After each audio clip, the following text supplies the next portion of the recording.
so that's where we're going to set our trap. Okay, now you need to set your trigger. First thing you got to do is I'm adjusting my bucket a little bit to make sure it's level.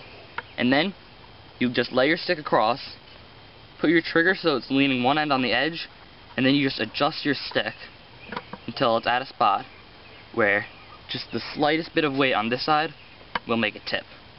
So I'm going to put it as much in the middle as I can, so just the slightest touch over here with chipmunk stepping, the trigger will flip over and they'll both fall into the bucket.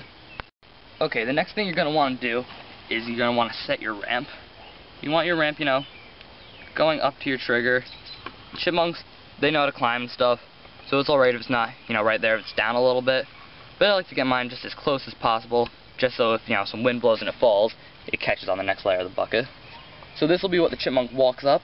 You want to make sure the ramp is pointing in a direction that the chipmunks may be coming from, because if the ramp's pointing in the wrong direction, the chipmunks may never even notice it's there if it's on the other side of the bucket. Alright, now here's my little thing. I like to use a little scent away on the trap just because in our yard they know we're out here. So, just to be on the safe side, I have a little scent away aerosol. It's really, I use it for deer hunting. We're just going to take it and spray on a little layer. Alright, so here we go.